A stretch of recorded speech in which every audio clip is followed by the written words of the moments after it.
हमारे पड़ोसी मुल्क बांग्लादेश में ऐसा क्या हुआ है कि एल्विश यादव को प्रधानमंत्री नरेंद्र मोदी से सीधे बांग्लादेश के हिंदुओं के लिए मदद मांगनी पड़ गई है। चलिए आपको बताते हैं कि क्यों शेख हसीना जो बांग्लादेश की प्रधानमंत्री हैं उन्हें अपना देश छोड़कर भारत आना पड़ा है। और अब बताया जा रहा है कि वो सीधे यहाँ से लंदन जा रही हैं। शेख हसीना को अपना देश क्यों छोड़ना पड़ा, क्यों हुआ बांग्लादेश में तख्ता पलट, आखिर ये छात्र इतने उग्र कैसे हो गए? क्या छात्र ही हैं या कोई और है जिन्होंने सरकार को बदला, जिन्होंने शेख हसीना को देश छोड़ने पर मजबूर किया, जिन्होंने मचाई है अफरा तफरी, जिन्होंने मचाई है अराजकता अपने ही देश में?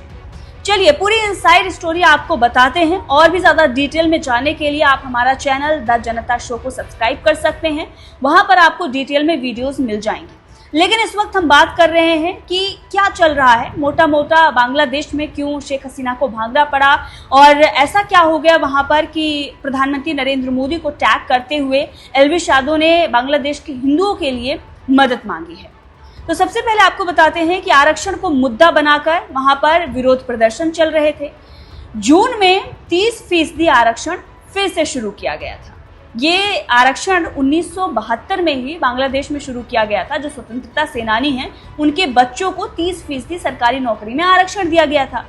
ये 2018 में बंद कर दिया गया था, लेकिन फिर उसके बाद जून में इस आरक्षण को फिर से शुरू कर दिया गया। यानी कि जो स्वतंत्रता सेनानी के बच्चे हैं उन्हें 30% सरकारी नौकरी में आरक्षण मिलेगा। अब इसी को मुद्दा बनाकर पूरे देश में विरोध प्रदर्शन शुरू हो गया और राजधानी ढाका में यह प्रदर्शन उग्र होता गया। सरकार ने प्रदर्शन को खत्म करने के लिए तमाम कोशिशें की और छात्रों पर लाठियां भी बरसाई गईं। उसके बाद सीधे गोली मारने का भी आदेश दिया गया था। हालांकि वो आदेश वापस ले लिया गया, लेकिन रबड़ की गोलियां उन पर चलाई गई, पानी की बौछार की गई।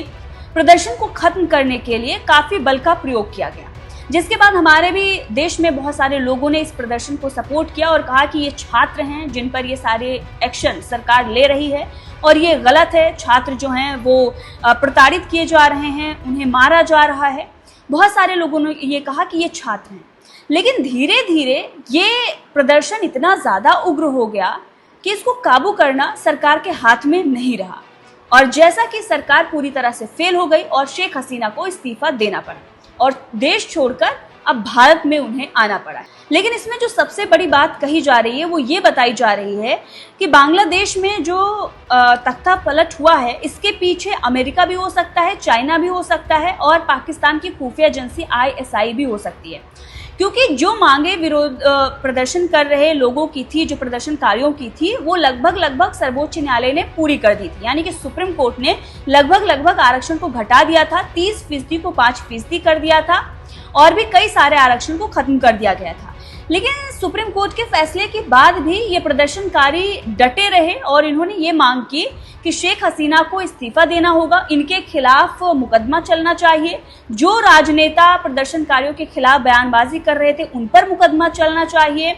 जो लोग लाठीचार्ज कर रहे थे या एक्शन ले रहे थे उन पर भी एक्शन होना चाहिए। ये सारी मांगे उनकी रही और उसके बाद लगातार उनका प्रदर्शन जो है वो बढ़ता गया और जिस तरह से तस्वीरें आ रही हैं कि वो प्रदर्शनकारी PM हाउस तक पहुंच गए, उसे अपने कब्जे में ले लिया और वहां पर जो कुछ भी कर रहे हैं उसकी तस्वीरें तो आप देख रहे हैं। जिस तरह से श्रीलंका में हमने देखा था वही अब हमें देखने को मिल रहा है बांग्लादेश में।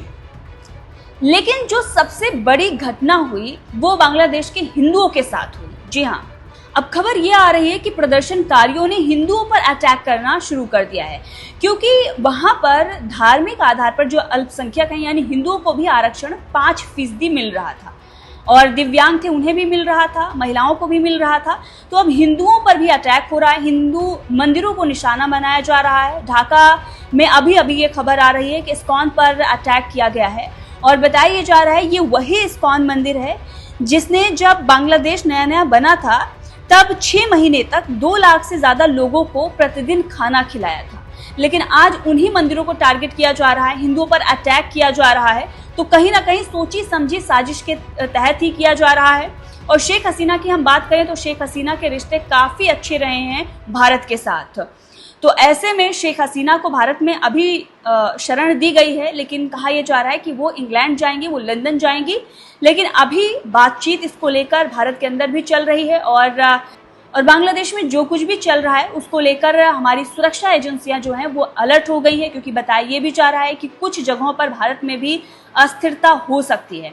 अब आप सोचिए, जो लोग वहाँ पर हिंदुओं पर अटैक कर रहे हैं, मंदिरों को जला रहे हैं, लोगों को मार रहे हैं, उन लोगों को भी जस्टिफाई किया जा रहा है। हमारे देश के जो बुद्धिजीवी एक वर्ग है, कुछ लोग हैं, वो ये कह रहे हैं कि देखिए ये जनता है, ये जनता कर रही है, शेख हसीना तानाशाही कर रही थी, इसीलिए जनता का गुस्सा फूटा। जनता का गुस्सा इस तरह से फूटेगा कि वो सिर्फ हिंदुओं को टारगेट करेगा, वो मंदिरों को जलाएगा।